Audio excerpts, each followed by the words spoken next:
So let's get after it here. Let's start off this inaugural episode of Pleb Talk. Yeah, so what is this, Jdog? We're here tonight for our first ever podcast. The Patrons Unite live Discord chats actually open during these recordings. That way our patrons, $5 or more a month, donators on Patreon that are part of our Discord can actually listen in to the recording of this live, be a part of it live, and maybe sometimes we'll even call them out and interact with them live on the show.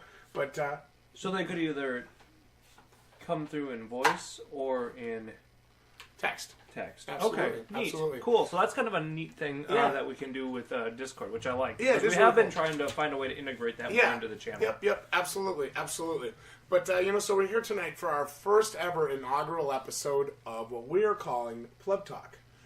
I want to say it's a weekly or a bi-weekly kind of podcast where we just come on and kind of talk about some goings-on in the gaming industry, the gaming world. Games we're looking forward to, maybe discussing some things, talking about some different series we're doing on the channel, things like that. Just kind of talking to Balding Plebs. All right. A chance for us to come on and basically interact with everybody and say what's up. Have a weekly breakdown. Yeah, weekly breakdown, weekly hangout night, something fun like that. That doesn't require us, to live stream for 4 hours. Yeah. You know what I mean? So I like it. Yeah. But yeah, Discord's open. It's live recorded. We'll be uploading it to the channel later. So one cool benefit of being a member of the Discord, other than getting to interact with me on a regular basis, other than that is, of course, getting to be a part of it live. Neat. Which I think is cool. So I have a list of stuff we're going to talk about. Let's do it. Let's talk about this first, and this is something that you and I, because we work together, so we kind of sling stuff at each other all day long. We bounce ideas and bounce topics off each other a lot. And I find myself saying this to you, and correct me if I'm wrong here, but I think there's a lot of myths about YouTubers out there. Oh, I don't think there's any question about it. I think, a really big YouTuber, I'm not going to keep mentioning by name every time we talk about this kind of stuff, but came out recently, was it a year or two ago, and basically said, just because you're a YouTuber doesn't mean you need to kiss the ass of the game you're playing. In different words, that's what he said, but it's basically what he said. Yeah. A lot of people that think because you're a YouTuber or because you're an influencer or because you're a content creator that when you're playing a indie game or an early access game or a new AAA title or a new game in general, you have to like the game. Why are you playing it otherwise? Well, I think there's a lot of that's it's like this flywheel, right? It's like this self-fulfilling prophecy, right? These guys are asked by developers or asked by companies, right, to show off the product to their fan base, right? Yes. So obviously, you don't want to go have a show or an episode of on your channel that's you not having fun, right? And that, I think, is where some of that is a major problem. It's like when you watch a commercial. I think I've mentioned this before, and you see a celebrity using a product. Well, they might never use the damn product in their real life. Yeah, they might never use it again. But they always look like they're enjoying it in, the commercial. Yeah. Hell, look at the people in the cigarette ads from way back when we were young. Yeah. The Marlboro Man. The Marlboro Man. He died of cancer. Or just people in cigarette ads.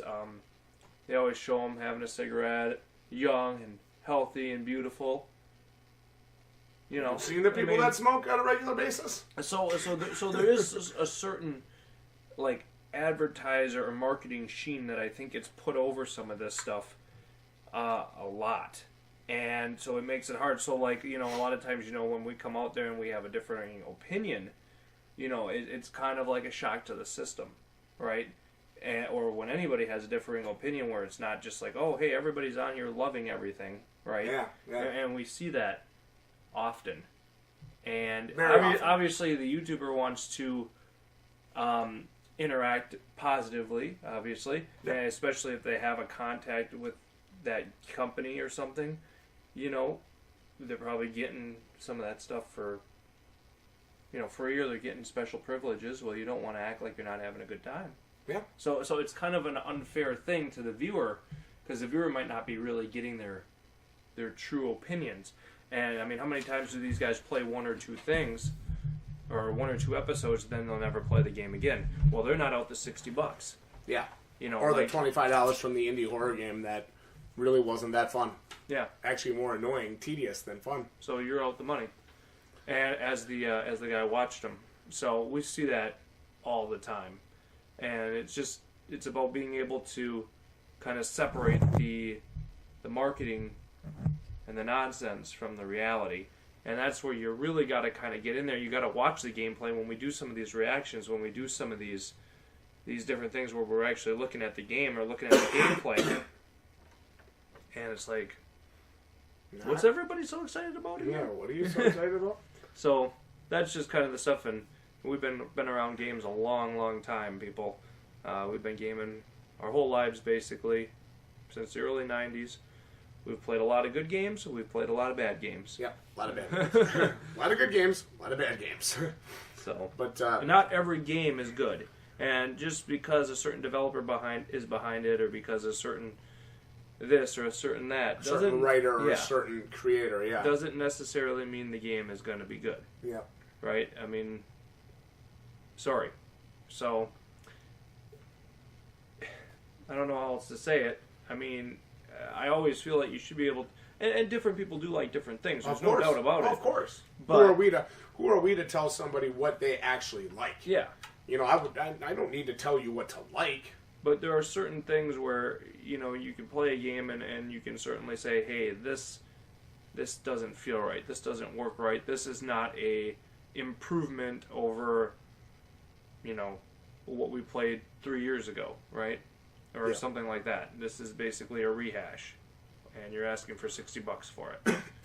So, you know, I think as a community, as a gaming community, we shouldn't just throw our money at it. You know, we should be a little more demanding.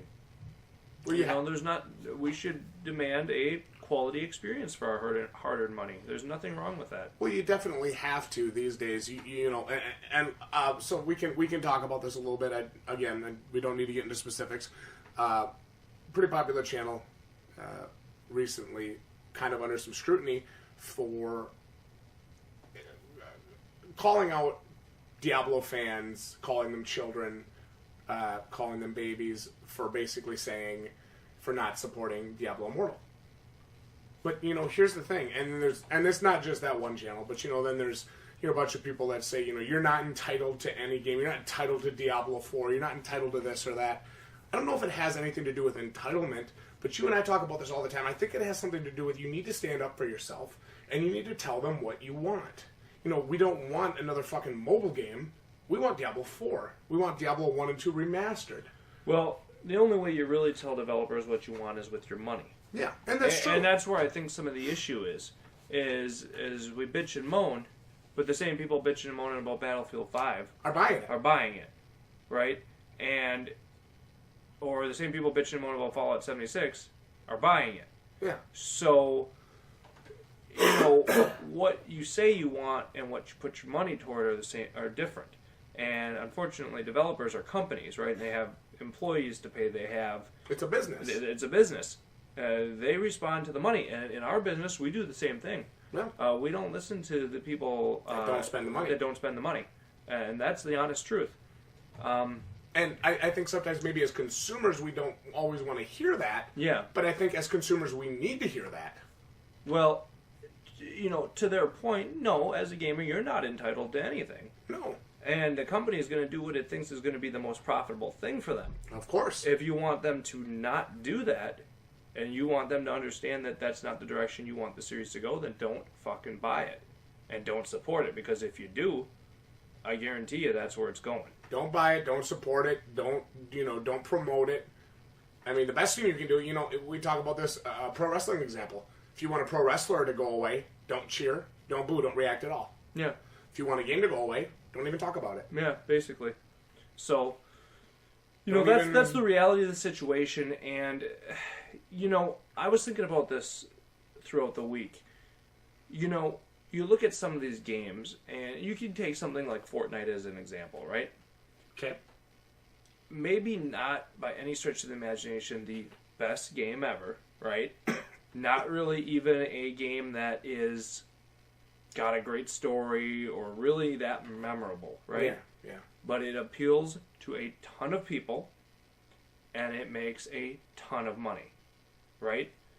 And, I mean, what do you think, the companies are all looking at that and saying, holy shit, right? Same with PUBG. And then you look at a game like Red Dead 2, right?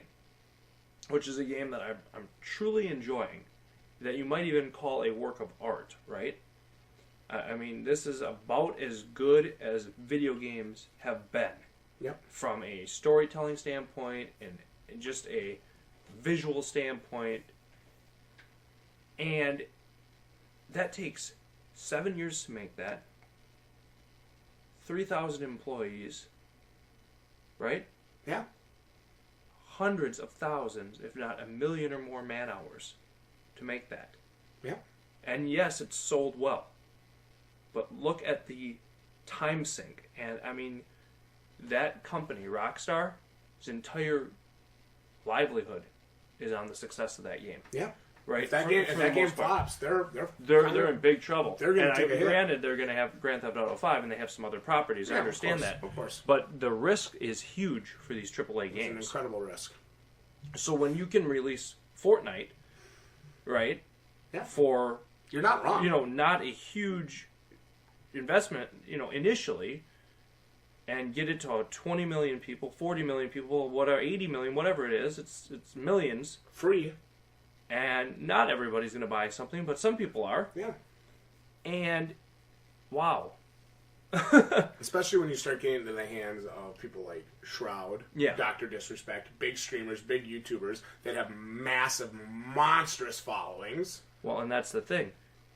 You've kind of been able to create a profitable a game, and then you got the recurring revenue coming out of it from different seasons or the little Arctic packs they sell, whatever, those stupid little costume packs they sell. So, and here you have Red Dead, $60. We get a great experience, but if I don't go into their online thing and spend some money, that's all they're getting out of me. Yep. $60. Yep. And it took them 7 years to make that. 3,000 employees and 1 million man hours. Yep. So I understand from a business perspective why, okay, how many mobile phones do we have? I think we have more mobile phones in existence than we have PlayStations, right? Or PCs. Probably. Gaming PCs. Probably. Everybody's got a phone, okay? And phones are getting more and more popular. People are spending more and more time on their phones. We have our phones with us all the time, right? We only have our gaming PC with us maybe a couple hours a day, if we're really hardcore gamers. Yeah, for us it's only at home. Yeah, we don't bring it, on the bus with us, right? Yeah. Well, we always got our phone for a couple 15-minute sessions while we're on the bus going to work. So the more time that the developer of Diablo can have you sitting in front of the game and interacting with their property, that's a chance for them to sell you something. Again, as a gamer, as a PC gamer, as a PS4 gamer, as an Xbox gamer, I don't necessarily like to acknowledge that, right? Because I want that game to come to my PC. I want that game to, not Diablo Immortal, I want Diablo 4, right, to come to my PC or to come to PS4. Mm-hmm. But from the business side of it, I understand they're going to have a lot more engagement on phones, right? And a lot more opportunities with you engaged on a phone to sell you something. Yep. So the business side of it, because, again, we are in business, makes sense to me. Yep. But me too. As a gamer, as a end user, it concerns me greatly. Yes, me too. That we see a lot of these properties going in, I would say, directions I wish they weren't going. Yes. We had that kind of with Fallout 76 earlier this month where, basically you're releasing a half-done game. You're fine, I just don't want you kicking the microphone stand. Releasing a half-done game, for more or less, or a fairly incomplete game. Yeah. From a beloved universe or a beloved franchise or IP. and you have the Diablo Immortal thing, and it's like the guy that wants to really get into a well-crafted story game is kind of getting shafted a bit. Yep. So it does make me happy to see Red Dead 2's success from a money standpoint, right? $750 million, if I remember correct, in the first weekend.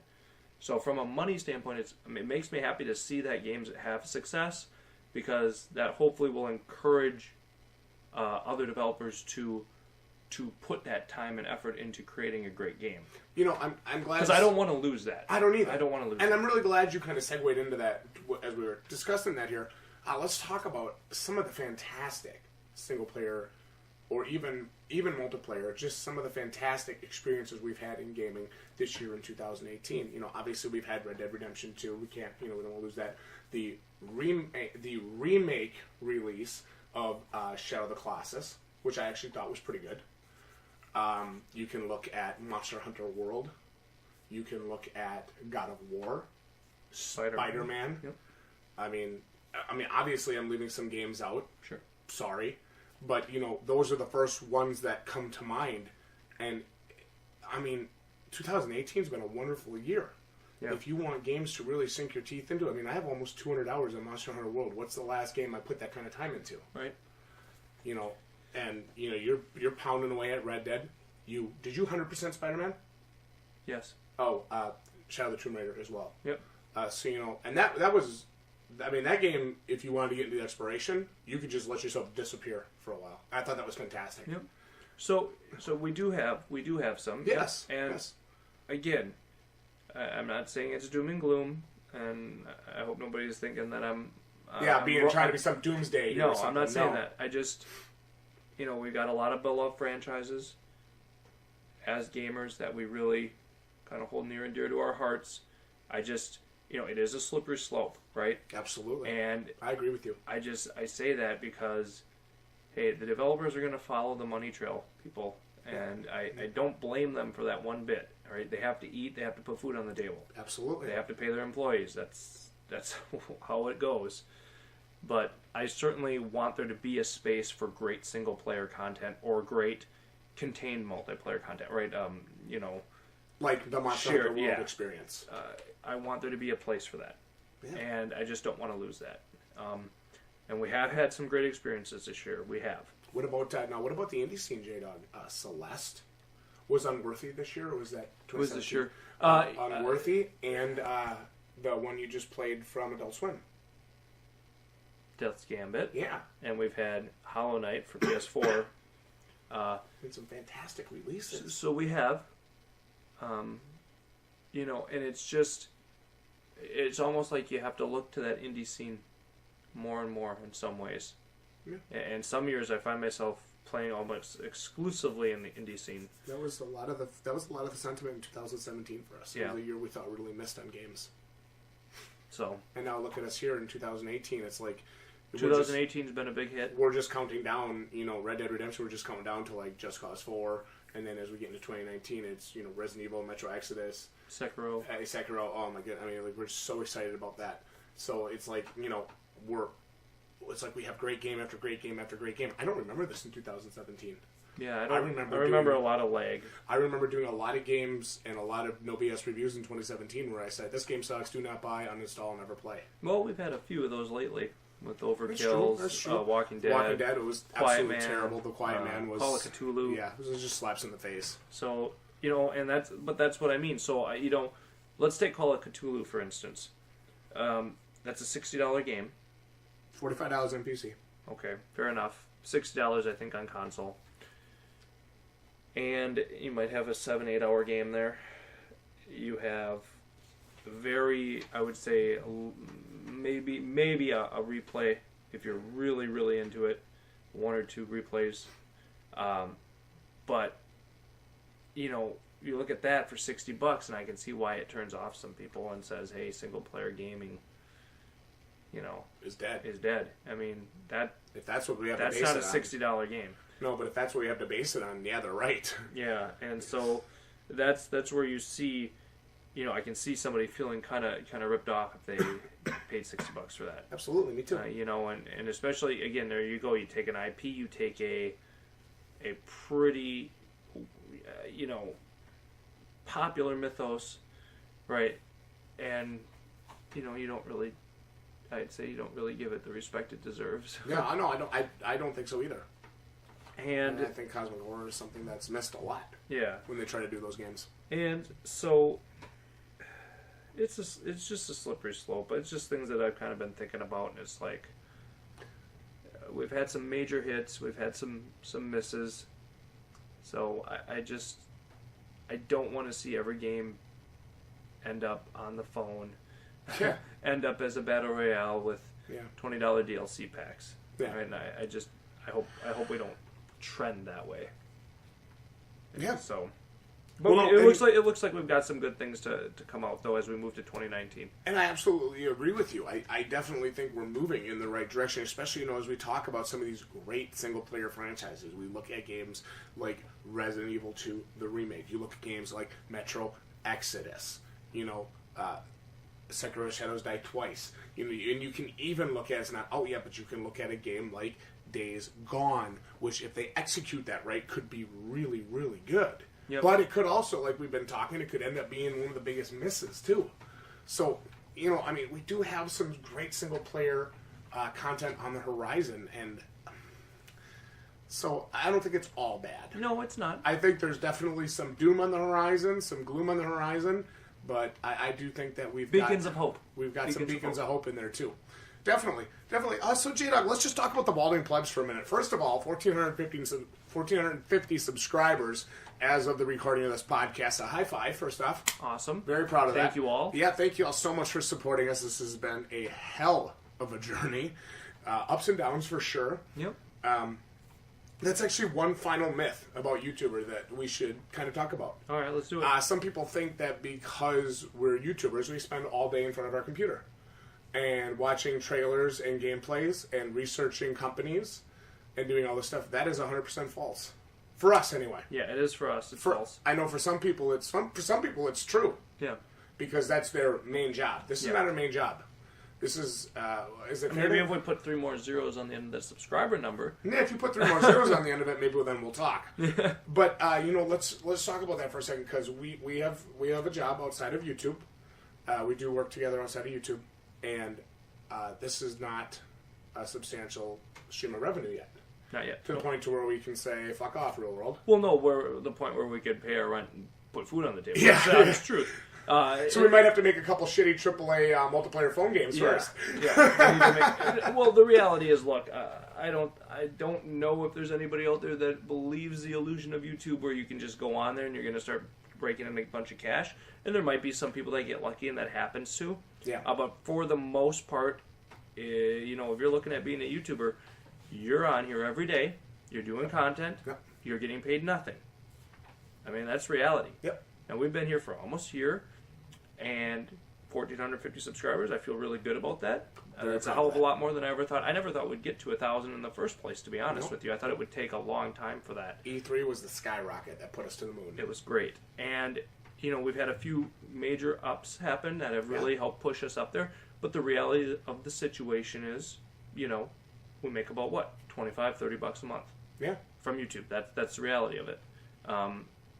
And so, there is the 1%ers, right? The 1%er is where the bulk of the revenue goes. The PewDiePies, the Logan Pauls, the Jake Pauls. Whether you love them or hate them, that's irrelevant. Yeah. They still get paid. Yeah. They still make the money. That's where the bulk of the money goes at the end of the day. And so to break through and to grow your channel and to grow your content takes just an immense dedication and an immense amount of work. I mean, there is no question about it. Now, again, I don't. And you've got to be willing to do it for no money for a long time. Yep. and yeah, you're right, and I agree with you. And I don't want to keep bringing them up and keep reminding everybody, oh, hey, I was a part of this before I did the Balding Plebs with Jdog. But we talked to some of our other friends that have been on YouTube in the past and maybe discouraged with the lack of success that they had in some areas. It requires for you to upload a video and upload content every single day. Yeah.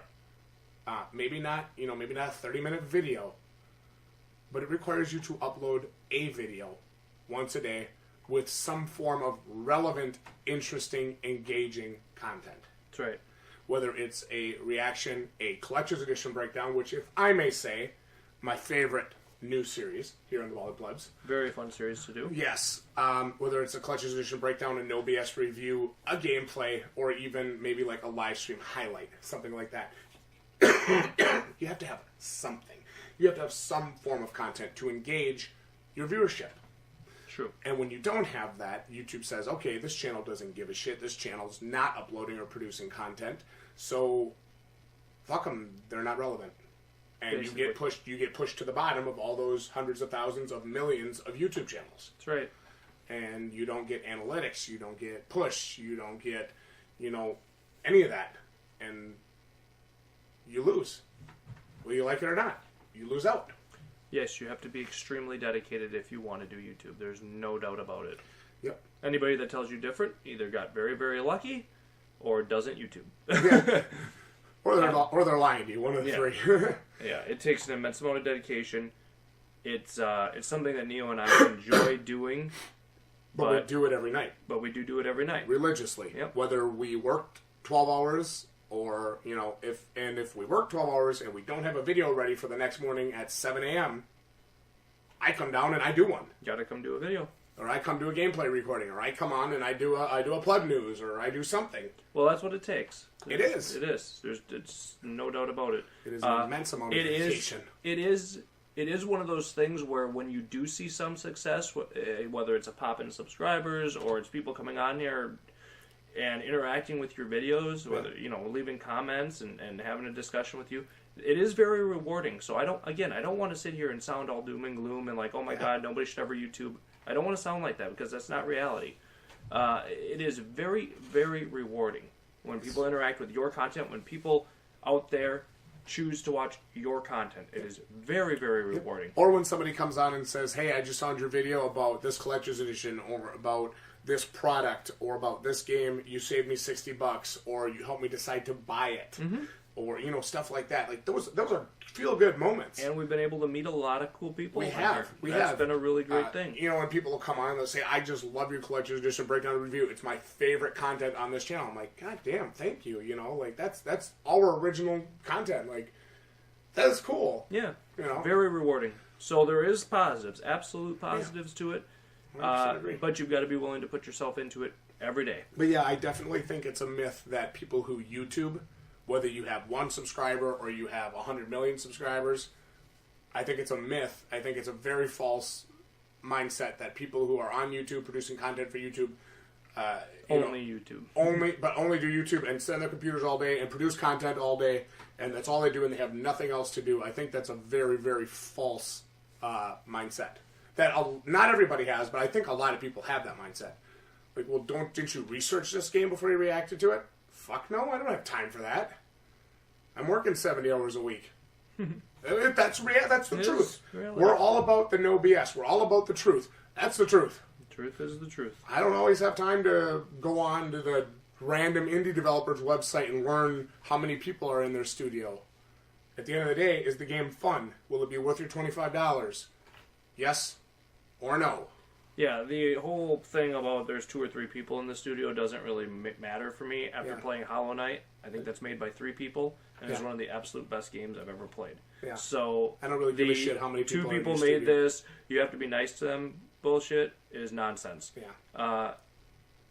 People that know what they're doing or people that have a passion for it are going to do a good job. Yep. And if you want an example of that, go pick up Hollow Knight. Yeah. And you will see one of the best 2D indie games quite possibly ever. Well, wasn't Unworthy a one-man studio? And Unworthy, there's a one-man studio. Not and a perfect game by any means. But you look at Axiom Verge, one-man show. For Axiom Verge, excellent Metroid example. Metroidvania, phenomenal game, love it. Made by one person. So there's 1 or 2 people in the studio.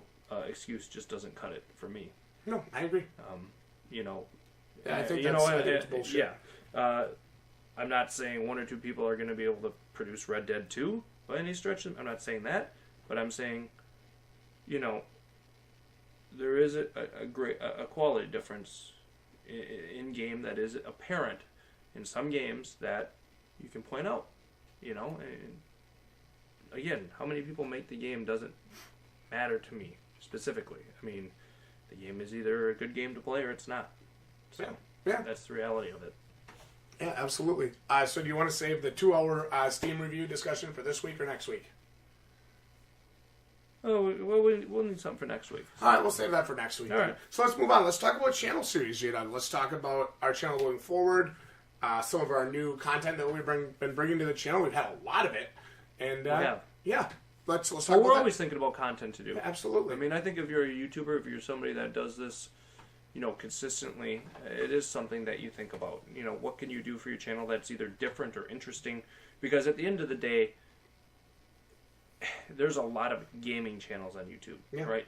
And you're probably not going to be able to get a ton of views just on gameplay. Yeah. Somebody's already beat you to that, right? The IGNs of the world, or you know, the super popular guys that have got the game way before everybody else, are beating you to the gameplay. The rad brads. Yeah, they beat you to the gameplay, right? So, you know, at the end of the day, you have to be able to offer something different, you know, or at least, you know, that's in addition to that. Yeah. And I still like gaming. I still want to live stream for the channel. I mean, there's no doubt about that. Absolutely. We love to, you know, gaming is a passion of ours, so I don't see us stopping gaming. I can't believe Jdog said he didn't want to game on the Balding Plebs anymore. Jdog didn't say that. Oh my God, you guys, he said it. Put it in the comments. But we do think of ways to augment the content. Absolutely. And we've definitely got some different things going. Definitely. That have been pretty successful for us, and that I like doing. So I think, you know, the reaction videos is something that we do enjoy doing. And we were doing those more only for, like, basically Monster Hunter at first. Yeah. And we kind of expanded that out. And it's been kind of nice because it gives... What I like to do, if Neo tells me that we're going to do a reaction, I try really, really hard to never look at the trailer until we actually... I was going to say, first thing you like to do is bitch about it. Yeah, well, sure. I'm not doing that shit. I'm not reacting to that. And he usually wants me to react to a bunch of shit I don't want to react to. But at the end of the day, I usually end up agreeing to it. And always end up agreeing to it. I always try to not watch it before we actually react to it. So I kind of like that. And when you guys suggest things for us to react to, I always try my best not to watch it. I don't ever pre-screen a video. And if I do, I say I've watched it already. Yeah, because I want to come into it fresh. I want to give you guys an honest reaction and an honest opinion. I don't want it to be manufactured. And honestly, you can't, once you see it, you can't, you know, you just can't go back and change it. I think if we had come on YouTube, and you know, think of how the story could be different right now. What if we had not watched the Sony at E3 in 2018? What if we had not watched that? And what if we had seen a video pop up, Resident Evil 2 Remake announced trailer, E3? What if we had seen that pop up? We'd have been like, I'd be like, holy shit, Jdog! Resident Evil 2 Remake is coming in 2019! Oh my god! Dude, let's go react. Let's go watch the trailer. And we would have reacted, and it would have been cool, but we would have known what it was. Yeah. So you don't get that official, honest, true reaction that you get if you get it moment one. And that's why we do try to bring that to you. And that I would say that live reaction to Resident Evil 2 was probably one of our best reactions ever. Well, it was definitely the most probably honest. one of my favorite parts of content on the whole channel, just because it was that honest moment. An honest screaming, like we were kids again for like 10 seconds, you know. Very cool moment. And you can't, it's hard to, you can never recapture that, right? No. You're not going to be able to do a you know, you can't know what it is and do a reaction and then capture that excitement. So, very cool a part of the channel. We will continue doing reaction videos because, I like seeing the new games that are coming out, and I like seeing the trailers for them. Oh, yeah. No doubt. So, it helps me kind of stay abreast of the different games to be watching for. And then there is games. I think another cool thing about the reactions, too, is like you look at a game like Spider-Man. For me... Would you have bought Spider-Man if we never reacted to it? No, because I didn't even know about it, for the most part. You know, I played the Batman games, liked them, 100% of them, but I really didn't even know a lot about Spider-Man. I didn't even know it was coming out until we started reacting to it. I start watching this stuff. I'm like, damn, what is this? Holy shit, this looks awesome. Sign me up, and it's one of the best games of the year. Yeah. Glad I played it. Worth every penny. Yeah, so absolutely. Reactions are awesome. So let's talk about Friday Night Figures. Let's talk about it. I feel Friday Night Figures is an underused talent on the channel. Well, but not to discredit it. I just haven't really brought a lot of content for that over, and that's my own fault. But I haven't brought a lot of content for that over, and I have this huge collection of figures. And I would just love the chance to do like figure breakdowns and bring this stuff to the channel. But we've been so busy with this main influx of content. It's like, when do we ever have time to do that? I'm just talking to you about it. I'm not trying to break anybody's heart out there in YouTube land. I know Lance Powers is a huge Friday Night Figures fan. But I definitely want to bring some of that, and I know coming up in 2019, and this could be the really hot relaunch for Friday Night Figures, is I have 2 Hatsune Miku figures coming in early to mid 2019 that are top tier premium figures. I'm really excited about that. Well, so let's just talk about that in the broader picture, in the broader sense. You know, so obviously before YouTube said that you need 1,000 subscribers to get monetized, we had multiple channels. Yes. And it wasn't so bad that way. You could take in a little bit of revenue off of each channel, and it gave you a way to separate kind of the different things we were doing. Absolutely. And so it made sense at that time to have Real Wisconsin at the time, which was the fishing content. Yes. And Friday Night Figures, which was the anime, manga, and figures content. And the unboxings, yep. You had the gaming channel. So it made sense to have 3 different channels at the time. Yep. But obviously now, it just makes more sense to pool it all together and put all the content under one banner and maybe separate within that channel the different things we're doing.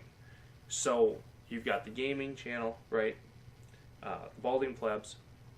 You're going to have our gameplays, our reviews, our reactions, podcasts, things like that. And then you're going to have some of this side content, right? Or some of this additional content. Yeah. Figures, manga, and anime, right? And then you're going to have Neo Goes North. Yep.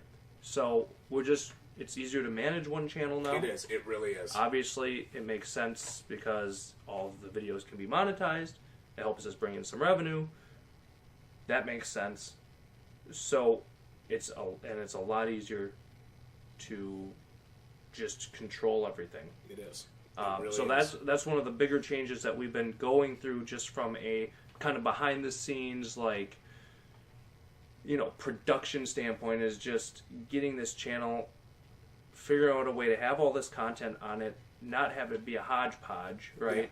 Yeah. And have all this stuff kind of have its own brand within the brand, or voice within the brand, so to speak. Yep. And so we've kind of been working on that behind the scenes, making sure, like, again, the anime content kind of can have its own playlist, its own little niche. The fishing stuff can have its own little niche, because we have all this content, right? And we've been filming a lot of this content from the past, stuff. And I mean, we do want to use it because we've created it. I mean, I have 30 or 40 videos sitting in fishing videos that need editing folder on our mass hard drive. Yeah. I have 20 or 30 videos from Friday Night Figures. Well, and to be fair, too, we've kind of, as we've met a lot of you guys out there, and a lot of our subscribers, when we start talking anime, well, a bunch of them come on there and say, hey, we really like anime. We start talking fishing, a bunch of them come on there and say, hey, we really enjoy the fishing.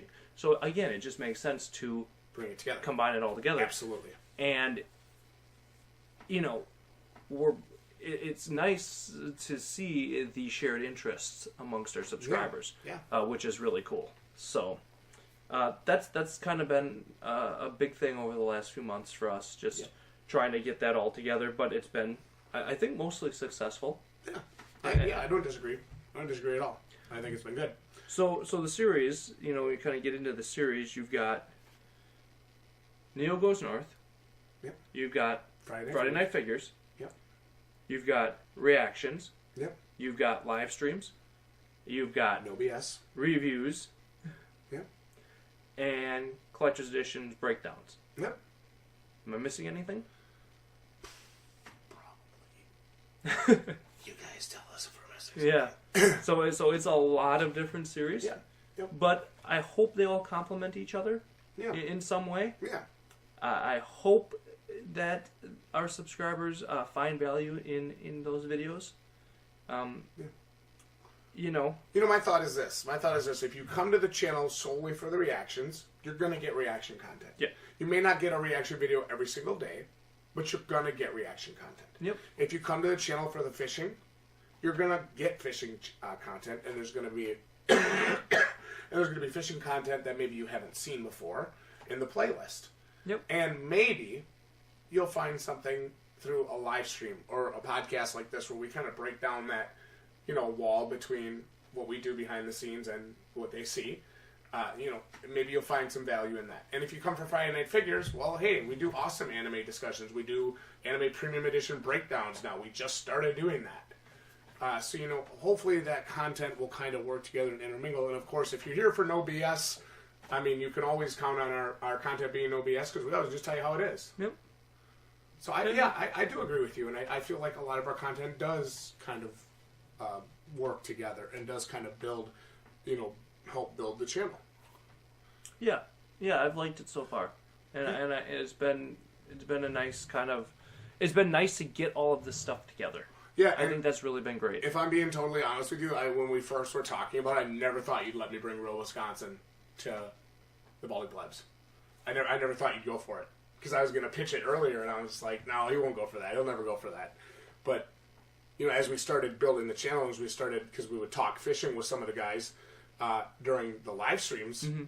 I'm like... It just made sense. I'm like, do you guys want me to upload a fishing video? I'm going fishing next week. Should I upload that? And it just kind of took off from there. And then I know I approached you about it. I'm like, hey, Jdog, what if we brought Real Wisconsin to the Balding Plebs? And we just call it Neo Goes North. Because I'm usually the one doing the fishing content. Yeah. So what if we just call it Neo Goes North? It makes sense. And it sounds great. Yeah. And it worked. Yeah. It was awesome. Yeah. Same thing. Same thing with our anime and our manga and our figures. A lot of people come on and we talk about that stuff. It's like, it's there. We're talking about it already. Why not? May as well. Right? Absolutely. Yeah, I think it's been a good thing. Absolutely. Let's talk about some hopeful games. Let's talk about some games that we're hopeful for. So we were talking about Spider-Man earlier. And we actually just reacted to the second DLC, Turf Wars. Jdog, your thoughts for Spider-Man going forward? You said you were going to wait till all 3 DLC are released? Yeah, I want to see what the whole package is. $25 for the DLC. I don't think they really offer any... they offer some new suits, but I don't think they have any new abilities. Okay. So... I'm not sure if I'm seeing enough to really justify that $25. Especially because I feel like once they release all of it, you'll be able to get that DLC on discount. But I still do want to play through it. Yeah. Black Cat is a really interesting character for me.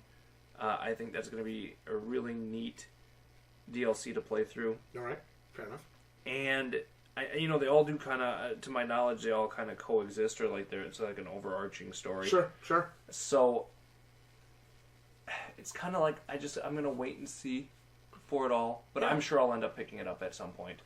Fair enough. Fair enough. I've enjoyed the game so much that I'm probably willing to put out a little extra money for it. Cool.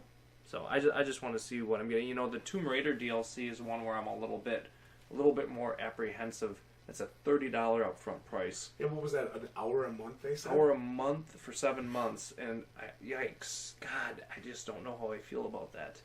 That's... you play it in such short stop gaps, right? That it's like... How big are those tombs, How big are those challenge tombs? That might, again, be another one where you can wait on it, see what the whole package is, and by that time you can probably pick it up on super sale. Can you get it for $15? Yeah, and that makes a lot more sense from a value standpoint. Yeah, absolutely.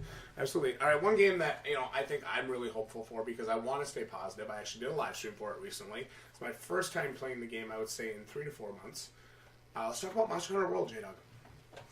What kind of for us needs to happen before Monster Hunter World steps back into the limelight, as they say for us?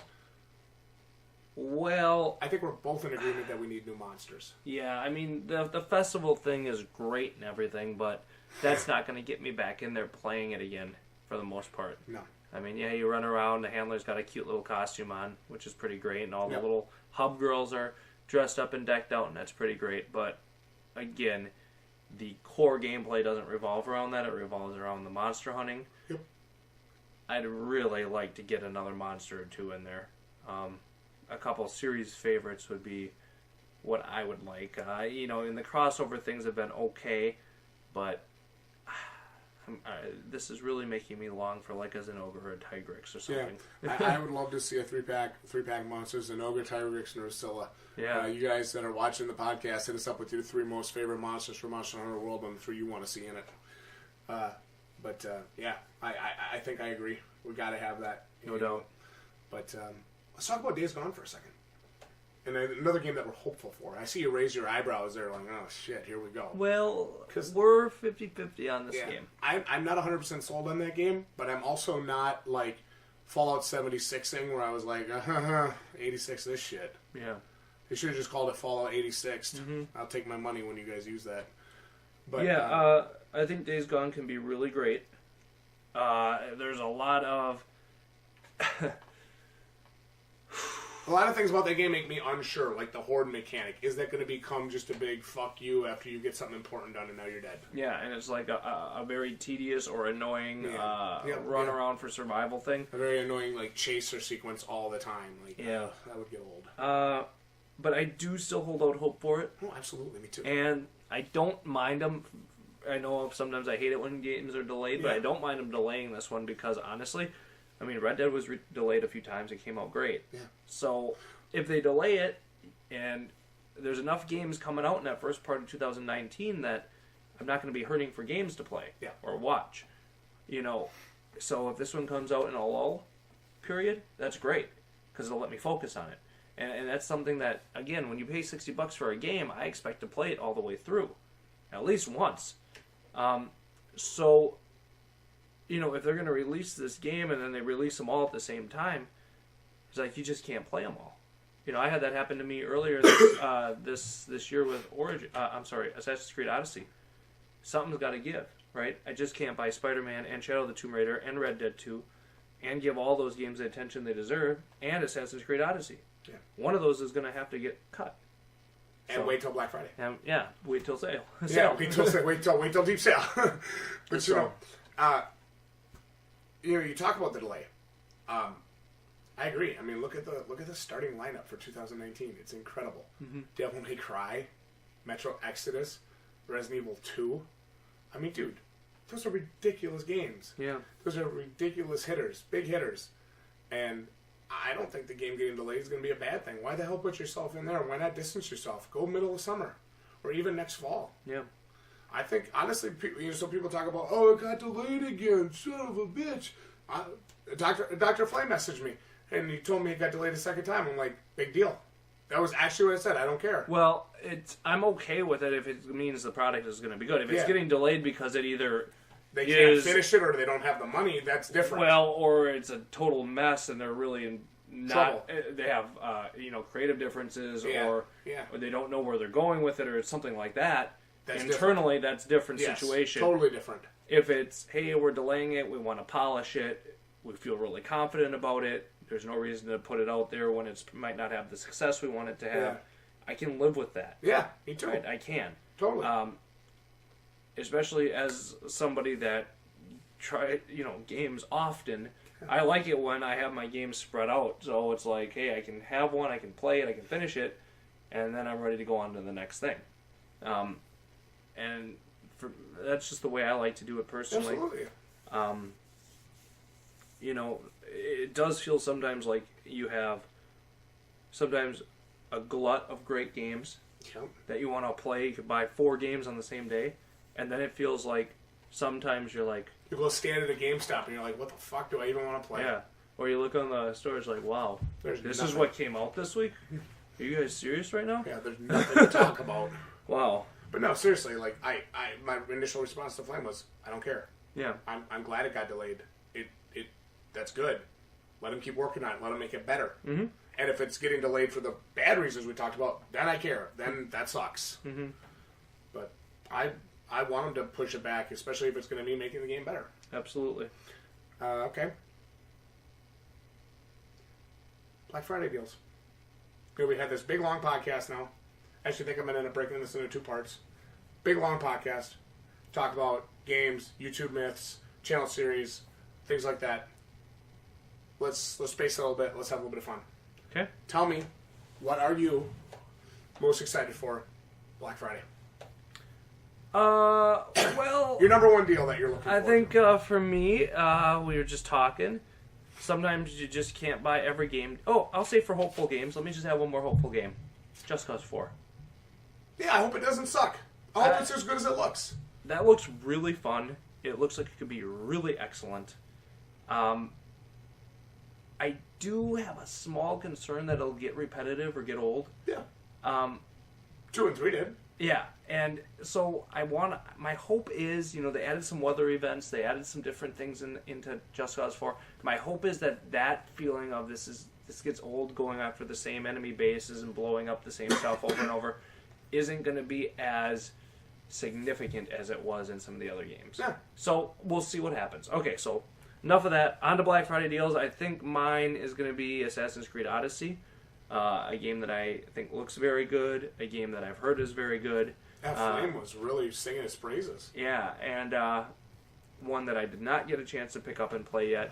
I really enjoyed Origins, so I'm thinking Odyssey, $27 if I remember right. Wow. GameStop sounds like a hell of a deal to me, and that's for a physical copy too. No, look at that. We talk about that with anime, with some figures, with video games, with collector's editions. Assassin's Creed Odyssey is what, maybe a month and a half old, 2 months old? Yeah, I'm thinking month and a half. Came out right at the start of October, I think. And it's on sale for $27 on Black Friday. Yeah. If that was a game that you didn't feel you needed a day one... Well, and that's why I said, if you can't commit to the game, right, and you're going to just buy it and it's going to sit in your library, right, or it's going to sit on your desk, you're better off to wait a little bit because you're going to be able to hit some deals as we get into the holiday season. Do you want to talk about Soul Calibur 6? What about it? Well, kind of a conversation we were having with one of our subscribers the other night. So, you go out, buy the game day one, $60, and 2 weeks later, a week and a half, 2 weeks later, you're not playing it still. Well, and that's the truth. And, it's like going to a movie, right? Pay $10 a person to go to the movie versus renting the movie for $3, and 5 or 6 people can all come over, sit on the couch, and watch it for $3. Or if all 5 or 6 people go to the movie, it's $60, right? Or if it's about $10 a ticket. So there is going to be that day one price point. That's understandable. Again, of course. The developers got to get their money out of it. But if it's not something you're really going to play significantly, or that you feel you can devote the time to right away, you're almost guaranteed to get a little bit of a sale on those games after 30 days. Yeah. So that's kind of where I'm at with it. Even I think Spider-Man is on sale right now, if you guys haven't picked that one up yet.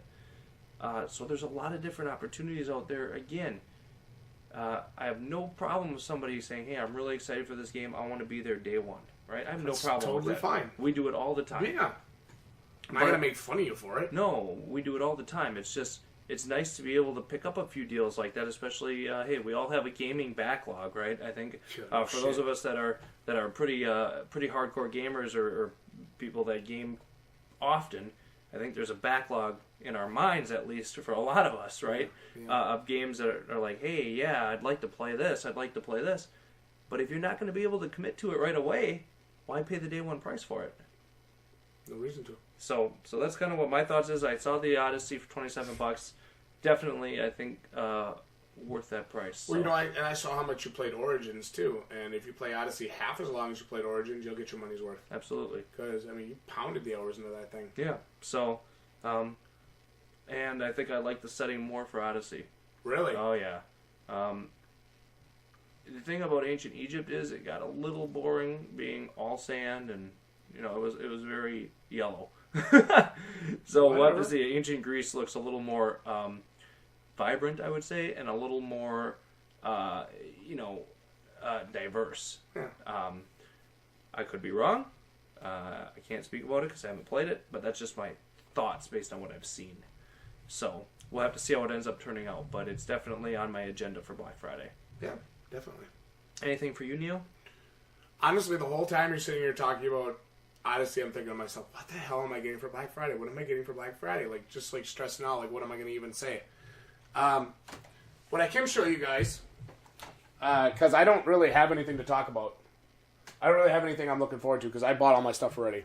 I bought some fishing gift cards, and I'm looking for a fishing jacket. So instead of sharing a Black Friday deal, I'll do a quick figure feature. Cool figure that I picked up last year, 2 years ago at Anime Central. It's a Ria's Gremory from High School DxD. A custom resin work chocolate cherry sundae figure. So I'll do a quick figure feature, and I'll share that instead because unfortunately I don't have a super hot deal that I'm looking for from Black Friday. But if somebody would have a medium action 6-foot ugly stick elite fishing rod on sale for $30, I might buy that. There you go. Anything else you want to see in this inaugural episode of Pleb Talk, Jdog? No, this has been fun. Yeah, I think this is definitely a good thing. Gives us a chance. For those of you watching here at the end, if there's any topics that you'd like us to talk about, share our thoughts on, articles you want to share with us, videos you want us to check out and comment on. Yes. I mean, collector's editions you want us to break down, anime premium editions you want us to break down, anything like that. Make sure you hit us up in the comments. We always want some content or some focal points for these episodes and these podcasts that you guys are interested in. So if there's something on your mind you'd like to know what we think about, make sure you put it in the comments. Make sure you let us know. Absolutely. And we'll get it into the next episode. So I think we're going to try to do one of these every week, every other week. Just kind of, again, it's hard for us to commit with the way our work schedule is. Yep, our work schedule can change on a dime, and we have to be able to step away at any time. Yeah. So, but if we do have the time, it's something I think we're going to try to do because we've had fun doing this. Yeah, I really enjoyed this tonight. I think this was fantastic. And, I think it was good, and it's a good chance for us to, we said, talk about some of those YouTube myths and just kind of look at our channel going forward. Yep. And it is something cool that we can offer kind of our patrons like the first listen, listen to it first as it's recorded live. I think that's pretty cool. Yeah, and it's nice little bonus for them as well. Of course. And our 1 year anniversary on YouTube coming up in a few weeks. December 5th. Ooh. Is the 1 year Plebiversary. The Plebiversary? Plebiversary. Oh, wow. Do you think No Armor Neil will fight Devil Joe on the Plebiversary? I mean, I did it the other night, so I don't think I'll have to do it again. Oh my god, I hope not. I don't want to have to watch that shit again. I don't want to have to watch that rinse, wash, repeat. But we might have to have a hangout night or something. Yeah, definitely. That could be fun. We could do that. For sure. But anyway, you guys can let us know down in the comments your thoughts on some of these topics that we discussed. Again, like Jdog was saying, if you have something you want us to talk about in a future episode, put that in the comments. Let us know. Like this video if you enjoyed this No BS podcast. First episode of Pleb Talk here on the Balding Plebs. Thank you guys so much for joining us. And we will see each and every one of you right here next time for more Pleb Talk. Thanks for listening. Thanks for watching, everyone. Good night. GG, ya plebs.